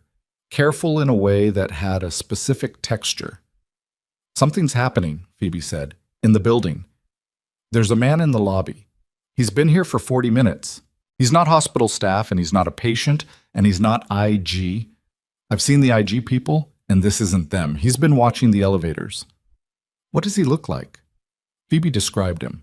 The description was careful, detailed, the kind that came from someone who had looked deliberately rather than glancing. Civilian clothes, medium height. The particular stillness of someone who was not simply waiting. Mara stopped walking. She thought about the facility, the man who had known when her location had cleared Greer's room, the outside authorization, the clean exit before the attempt. One person had left the facility. One person had been sent in. The counting had been off. "Phoebe," she said. "Where's Dr. Hale right now?" A pause. "His office, I think. He's been there all morning." "Go to his office. Right now. Don't take the elevator. Use the stairwell. Tell him to stay in his office and not to open the door for anyone he doesn't know. Don't explain. Just tell him." "Mara, what?" "Go now," she said. "I'm 20 minutes out." She was already moving back toward the operations room. The man in Greer's room had been the delivery. The man in Caldwell's lobby was something else. Not a second attempt on Greer. Greer was here, secured, surrounded. A second leverage point. Someone Forsyth had named, or someone the network had identified as relevant, or someone who had been in the room when information moved and was now visible to people who did not want that information to reach a review board at 2 o'clock. She thought about Hale, about the notes he had written, contemporaneous, in 3 conversations with Forsyth about supply irregularities, notes that documented what Forsyth had said, notes that in the context of this afternoon's review would establish a timeline that pointed back through Forsyth to something larger. Someone wanted those notes gone, and the person who had them was sitting alone in an office on the 8th floor of Caldwell Memorial. She went back to the operations room at a pace that was not running but was close to it. Cousins read her when she came through the door. He was off his phone before she reached him. "Caldwell," she said him, "there's a man in the lobby." Phoebe described him to civilian, not IG, been stationary near the elevators for 40 minutes. Hale has notes from 3 conversations with Forsyth. Contemporaneous documentation. If those notes reach the review board this afternoon, they establish a timeline that points back through Forsyth to the network. Cousins was already reaching for his radio. "Someone wants those notes before 2 o'clock, she said. He keyed the radio and spoke in the clipped shorthand of a man who had done this long enough that the language had compressed into something nearly telegraphic. She heard Caldwell's address. She heard the lobby description. She heard the word secure used twice. Then he looked at her. "You need to be in that building." "I know." "Take the same driver. I'll have personnel at Caldwell in 12 minutes. "Hale needs to know what those notes are worth," she said. "He needs to understand that the reason someone is sitting in his lobby is because of what he wrote down. Because what he wrote down is true." Cousins looked at her. "You're going to tell him that yourself?" "Yes." Given everything, she said, he still wrote it down. That means something. She was in the SUV in 90 seconds. The drive felt longer than the 20 minutes it took. The driver pushed through 2 amber lights and found a route that avoided the worst of the midday buildup, and she sat in the back with her wrapped wrist against her thigh and ran through what needed to happen in what order. First, get Hale out of that office or get the man in the lobby removed from the building. Both, if possible. Preferably both before either of those things failed. Second, make it to the 2 o'clock review with the testimony she had committed to giving in the form that Aldridge needed it. Third, let the rest of it, Forsyth, the network, the audit, the procurement trail, move through the channels it was already moving through, because that part was no longer hers to drive. She had put the information where it needed to be. She had done the work that was hers to do. What remained was the accounting. The public one. The one that happened in a boardroom with a panel and a record and names attached to consequences. The SUV pulled into Caldwell's parking structure at 1:44. She was out before it fully stopped. The lobby had the mid-afternoon lull of a hospital that was between the morning rush and the afternoon visiting hours. Enough people moving through that a single stationary figure was noticeable if you were looking, invisible if you weren't. She was looking. She found him in under 30 seconds. He was exactly where Phoebe had described, standing near the elevator bank with his back partially to the security desk, a paper cup of something he wasn't drinking in his right hand, his eyes on the elevator indicators. Not the doors. The floor indicators. Watching where the elevators were stopping. He was waiting for someone to come down. Specifically someone. Specifically from a floor he was tracking. She didn't approach him. She went to the security desk instead and spoke to the guard on duty, a man named Reginald who had worked the Caldwell lobby for 6 years and who she knew from her 11 months in the building to be thorough and unflappable. "The man by the elevators," she said quietly. "He's been here 40 minutes and he's not a patient or staff. Can you check him in?" Reginald looked. His expression did the thing expressions do when they acknowledge they should have acted on something they noticed. "I'll handle it," he said. "There are federal personnel arriving in approximately 8 minutes, she said. "When they come through, let them through fast." He looked at her with the particular look of a man recalibrating his read of someone he thought he knew. "Understood." She took the stairs. "What? 8 floors." Her left side complained about it at floor 4 and she kept moving, because the alternative was the elevator, and she wasn't getting in the elevator while a man in the lobby was watching floor indicators.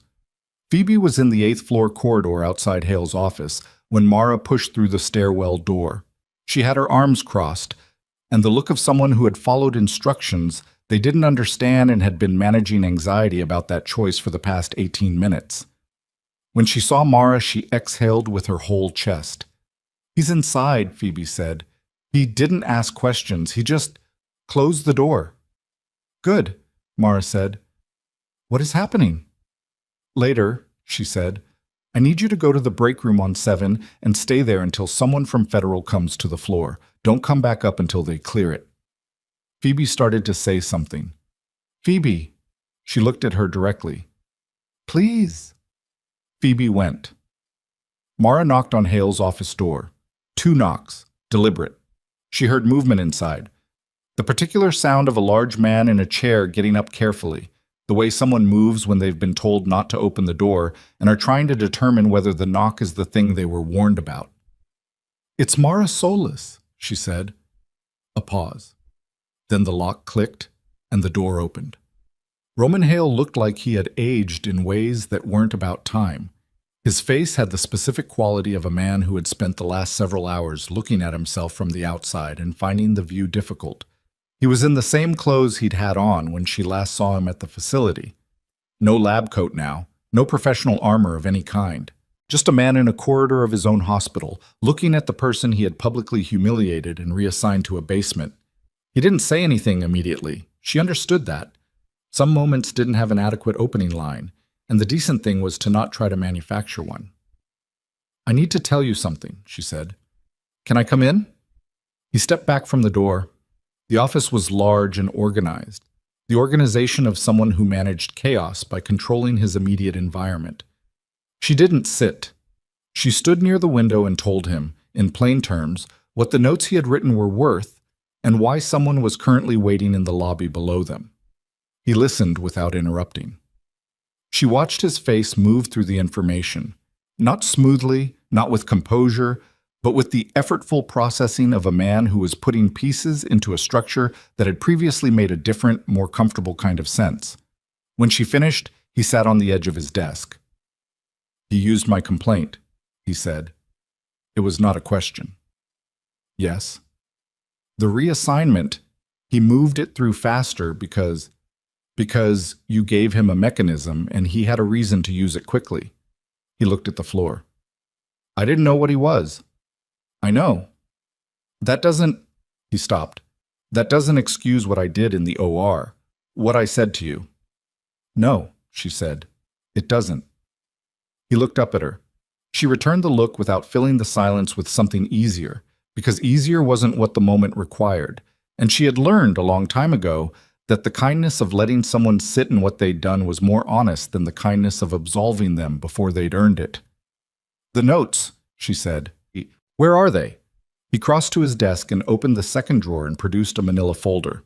Not thin, not thick, the kind of folder that held the documentation of a person who wrote things down and kept them, because they understood that memory was not sufficient and paper was. 3 conversations, he said. Dated. I wrote them within an hour each time. His exact words where I remembered them exactly, paraphrased where I wasn't certain. He looked at the folder. Forsyth told me the supply concerns were being handled by an external audit already in progress. That's what he said every time. And you believed him? A pause. I wanted to believe him, he said. That's more accurate. She took the folder. These need to be with the IG before 2. I know. He straightened. I'm coming to the review. She looked at him. I'm not asking for anything from it, he said. I'm not... He stopped again. I just think I should be there. Whatever the board decides about my position, I should be in the room. She didn't tell him it would be fine. She didn't tell him what the board would or wouldn't do. Those things weren't hers to promise, and she had no interest in saying things she couldn't stand behind. Then come, she said, and went to the door. Behind them, on the floor below, she could hear, distant, filtered through 2 sets of walls, the particular sound of a lobby situation resolving under the direction of people who knew how to resolve it. Voices, movement, the specific acoustic signature of controlled authority being applied. The man by the elevators was not going to make it to the 8th floor. The preliminary review convened at 2:07 in the 3rd floor conference suite that the parent board used for administrative proceedings, a room large enough for a long table and 2 rows of chairs along the wall, with windows that looked out over the hospital's east parking lot and natural light that was doing nothing to soften the atmosphere. Aldridge was already there when Mara arrived. He looked at the folder in her hand and at Hale, who had come in behind her, and he made no visible reaction to either, which was either professional composure or the face of a man who had already been briefed on most of this and was running ahead. She handed him the folder. He opened it, scanned the first page, and closed it. I'll have this entered into the formal record, he said. The room filled over the next 10 minutes. The parent board's 3-person panel, 2 women and a man she had never seen before, arranged at the far end of the table with the careful neutrality of people who had been briefed without being told what to conclude. 2 attorneys, one for the hospital, one she didn't know the affiliation of, who turned out to represent Meredith Medical's insurance carrier, which told her the civil side was already mobilizing. A woman from the medical board's oversight division. Anita Garza, who came in last and sat in the chairs along the wall rather than at the table, and who looked at Mara once, briefly, and then looked at her hands. Hale sat at the table. He had not been asked to sit there. He sat there anyway, and no one told him to move. The panel chair. The woman on the left, whose name was introduced as Dr. Frances Obi, opened the session at 2:14 with the formal language of a proceeding that had been structured before anyone arrived and would follow its structure regardless. She laid out the scope. The operational review of personnel decisions made within the surgical department over the preceding 11 months, with specific attention to 2 incidents, the August OR event and the subsequent reassignment action. Then she said, "We'll begin with Ms. Solis." Mara sat at the table. She had given a statement that morning. She had signed 12 pages. She had been through 3 separate conversations with people in positions of formal authority. She was tired in the way that was not about sleep, the particular exhaustion of a person who has been carrying the full weight of an injustice and has finally been asked to put it down in a room where the weight is formally measured. She told it the same way she had told it to Aldridge, in order, without editorializing. The pre-op flag, the dismissal, the surgery, the pressure drop, the 14 minutes, the complaint, the basement, the logs, the duffel, and everything after. It took 31 minutes. No one interrupted her. When she finished, the room was quiet, in the way rooms are quiet, when everyone is processing the same information and no one has arrived yet at a response that feels adequate to it. Dr. Obi looked at her for a moment. "Thank you, Ms. Solis," she said. Then Aldridge spoke. He presented the IG's findings to date, the procurement audit, Forsyth's arrest, the facility breach, the network connection, with the compression of a man who had learned to deliver large amounts of precise information in short windows. He entered Hale's folder into the record. He entered Curtis's compiled logs. He entered the digital timestamp analysis of the credential spoof. The hospital's attorney said, twice, things that were careful and legally managed. The panel listened to both and wrote nothing down, which was itself informative. Then Dr. Obi turned to Hale. He spoke for 19 minutes. He did not make excuses, which surprised her slightly. He made distinctions between what he had known and what he hadn't, between what he had done and what had been done using his actions as a vehicle. And the distinctions were honest in a way that she suspected had cost him significantly to produce, because Roman Hale was a man who had built an identity on never needing to make distinctions of this kind. He said, at one point, without being asked, the medication concern she raised in pre-op was correct. The pressure drop was consistent with the interaction she identified. Dr. Orman's interventions during the crisis were along the lines she had indicated. He paused. I should have listened. I didn't. The room didn't react audibly, but something in it shifted. Then Anita Garza was asked to speak, and she stood from her chair by the wall and came to the table and gave the most quietly devastating account of the session, not because she raised her voice or made accusations, but because she described, in the measured language of an administrator who had done her job within impossible constraints, exactly what the machinery of the hospital had permitted and enabled and failed to prevent, and the degree to which she had been aware of those failures and had not had the structural power to address them. She named Forsyth's role in the reassignment processing. She named the timeline. She named the phone call she had received from his office the day after Mara's meeting, in which she had been told that the action was to be expedited. I was told it was a routine personnel matter, Anita said. I had my own concerns about the basis for the action. I documented them internally. She looked at the panel. That documentation was not accessible through the standard review pathway. I was told it had been misfiled. Aldridge made a note. Anita looked briefly at Mara. Mara held the look and gave her the smallest nod, because what Anita had just done in this room had cost her something, and the cost deserved acknowledgement. The panel deliberated for 53 minutes. Mara spent them in the corridor outside the conference suite, sitting on a bench with her wrist elevated on her knee and a cup of coffee that Curtis had brought up from the basement. He had appeared at the elevator bank at 3:15, looking like a man who had followed the entire situation through secondhand information and needed to be in the same building as its conclusion. He sat beside her on the bench and didn't say much, which was the right call. They drank the coffee. At one point, Phoebe appeared from the stairwell and sat on Mara's other side, and the three of them waited together in the corridor while the panel made its determination. Hale was at the far end of the corridor, alone, his back to the window. She looked at him once. He was looking at the floor. She didn't feel triumphant about it. She wanted to be accurate about that. She had wanted to be accurate about it from the beginning. What she felt was something more like the flat, real aftermath of something that had been wrong for a long time finally stopping being wrong. Not clean, not a resolution that erased what had preceded it, just the thing that comes after the pressure releases. A kind of bone-deep settling, mixed with the awareness of everything it had taken to get here. The door opened at 4:08. Dr. Obi came into the corridor and asked them all to return to the room. The panel's findings were read into the formal record in 11 minutes. The language was procedural and careful, and the meaning underneath it was unambiguous. The August OR event, the panel found that the medication concern raised by Ms. Solis was clinically valid and should have been formally reviewed rather than dismissed. The dismissal represented a failure of surgical leadership. The reassignment action, the panel found that the personnel action was improperly expedited through the administrative process under external influence and did not meet the standard of due process required for a disciplinary action of this classification.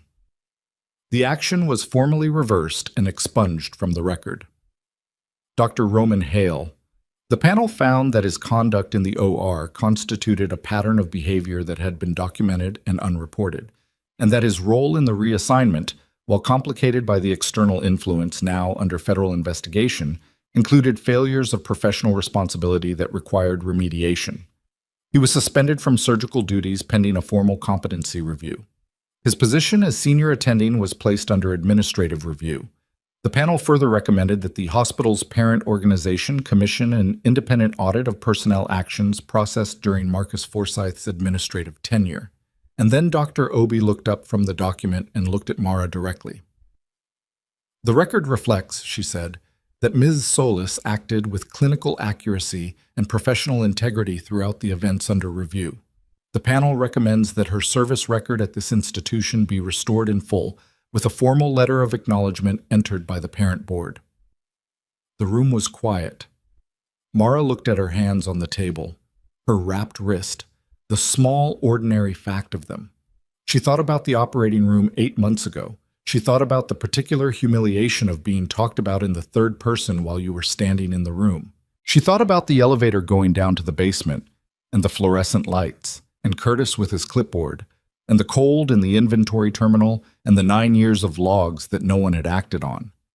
She thought about the duffel in the locker, how she had kept it there not because she was planning to need it, but because she had never fully believed the world she had walked into was as uncomplicated as it appeared. She had been right about that.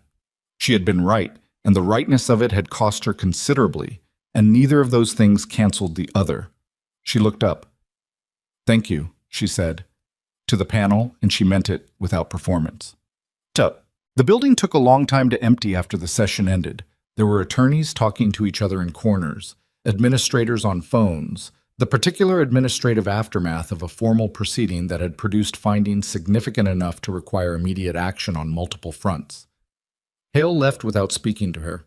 She watched him go, down the corridor, to the elevator, the doors closing on his back, and she thought about the person he would have to become now, if he was going to become someone different, and how long and unglamorous that work would be, and how it would be his to do or not do, entirely on his own terms. She didn't wish him ill. She also didn't feel compelled to say that out loud. Anita Garza found her in the corridor. "I need to say something," Anita said. "You don't have to." "I know I don't have to." She looked at her steadily. "I'm saying it anyway. I knew, when I sat across from you in that office, that the mechanism being used to move you out was wrong. I knew it was moving too fast. I knew that Forsyth's involvement had a quality to it that I didn't understand."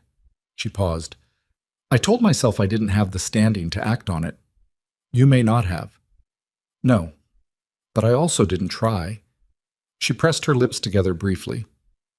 "What you did, flagging the concern in pre-op, helping Curtis, all of it, you did it without any standing at all. You had less standing than anyone in the building, and you did it anyway." Mara thought about how to answer that and decided the honest answer was, "I didn't do it because I was trying to be right. I did it because the numbers didn't add up, and the patient's pressure was dropping, and those things didn't leave me a lot of options." Anita looked at her with a small, tired smile. "That's a very Mara Solis answer." "Yes," she said, "probably." They stood in the corridor for a moment longer, and then Anita put her hand briefly on Mara's arm, not a gesture that required anything in return, and walked toward the elevator. Curtis was still on the bench in the corridor when she came out of the conference suite for the last time. He had his clipboard. Of course he had his clipboard. She thought he would probably always have the clipboard, and that this was not a flaw. "Well," he said. "The audit is formal," she said. "You'll be contacted by the IG's office. They're going to need your records in full." He looked at the clipboard. "I've got 9 years of them." "I know." She sat beside him. "That's exactly what they need." He was quiet for a moment. "The inventory system in the basement," he said. "The subcategory reorganization you did in your first week. I've been maintaining it." She looked at him. "It's a better system," he said simply. She didn't know exactly what to do with that, so she just nodded. He stood, tucking the clipboard under his arm. "What happens to you now?" She had been thinking about that in the background of everything else, not as a pressing question, because there had not been room for pressing questions today, but as a presence. A thing sitting in the corner of the room, waiting for the other things to resolve so it could be addressed. "I don't know yet," she said. "I have some conversations to have." He nodded like that was a reasonable answer, which it was. He took the elevator down. She took the stairs. One. General Cousins called at 6:47 while she was sitting in the Caldwell parking structure in the passenger seat of the SUV, eating a granola bar that the driver had produced from the glove compartment with the offering of a man who recognized that no one in the car had eaten a real meal since before dawn. Greer's been transferred to a secured facility, Cousins said. He's stable. The clinical team there has the full case file. Good. The network contact. The name Greer gave you. Federal unit has been tracking him since this afternoon. There's going to be an operation in the next 72 hours. He paused. You don't need to be involved in that. I know. The Forsyth matter is moving through the right channels, criminal referral. The civil side is going to be messy and long, but that's not your problem either. Cousins, she said. Yes. Why are you telling me all of this? A pause on his end. Because you should know, he said. Because you were the reason most of it happened, and you deserve to know how it ends. She looked at the parking structure's concrete ceiling. A long crack ran across it, the kind that had been there long enough to become ordinary. I have a conversation I'd like to have, she said, with whoever handles training development for forward surgical programs. There's a gap in how combat medics are trained for compressed timeline chemical exposure cases. I've been thinking about it for 2 years. Cousins was quiet for a moment. That's a conversation I can arrange. Not a favor, she said. A professional inquiry. I understand the distinction, he said. And then, it's a good idea, Mara. The program would benefit. She finished the granola bar. The driver was reading something on his phone with the patient discretion of a man who had driven people through worse days than this, and understood that the parking structure's silence was serving a purpose. The facility breach, she said. The credential spoof. Was it resolved? The individual who processed the device check-in has been identified, Cousins said. It was a contractor, brought in 6 weeks ago through a vendor we're now auditing. A pause. It was not someone on my team. She heard what was underneath that, the relief of it. The specific personal relief of a man who had been carrying the weight of suspecting his own environment and had now been told the rot was shallower than he feared. Good, she said. Get some sleep, he said. Tomorrow's going to start early. He ended the call. She sat in the car for another few minutes, doing nothing in particular. Not reviewing, not planning, just sitting in the late-day quiet of an ordinary parking structure with a bruised rib and a wrapped wrist and 11 months of accumulated weight that had finally, today, found somewhere to land. She thought about what Reyes had said, that calm and not calm were the only two options, and not calm didn't help. She had believed that for a long time. She had organized a significant portion of her professional life around it. What she hadn't fully accounted for was the cost of being calm when the system around you was not. The particular invisible tax of staying level while people with more formal authority than you made decisions that were wrong and certain and loud. The way the tax accumulated quietly in the body over months, over years. You paid it because you had to. Because not calm didn't help. Because the work was the work and the work needed to be done. But she was done pretending it didn't cost anything. That was its own kind of dishonesty, and she had been honest enough to get this far. She opened the SUV door. The parking structure was half empty now, the evening shift pulling in while the day shift cleared out. Ordinary. The ordinary, specific weight of a place that had been the site of something significant and was now just a parking structure again. She shouldered the duffel. The review was on record. The audit was open. Forsyth was in custody. The notes Hale had written were entered into formal evidence. Curtis had his 9 years of documentation finally in the hands of people authorized to act on it. Greer was alive and stable and out of her hands in the best possible way. She had not saved anyone today because she was trying to be recognized. She had never done anything for that reason. She had done the things she did because the work was in front of her and she was the person who could do it, and that had always been, for her, a sufficient reason. What today had added, what she had not sought and could not have forced, was the formal public acknowledgement that she had been right. Not just right in the surgical sense, not just right in the clinical sense, but right in the human sense. That she had been worth listening to and the cost of not listening had been real and measurable and documented. There was something in that she didn't have a precise word for. It wasn't satisfaction exactly. It was more like what happens when a thing you've been carrying without complaint is finally, publicly, identified as heavy. The weight doesn't disappear, but you're no longer carrying it alone. She walked toward the parking structure exit. The city was in its early evening, the hour when the light went horizontal, and everything it touched turned briefly gold and ordinary. She had no particular feeling about it. It was just light. It was just the city, doing what cities do at 6:50 in the evening, indifferent and continuous. She had a program to propose. She had a wrist to get properly imaged. She had a granola bar's worth of calories against a full day, and she needed to address that in the next 30 minutes. She had, for the first time in a long time, the sense that what came next was genuinely open. Not open in the way of having nothing, open in the way of having cleared the ground enough to see what was actually there.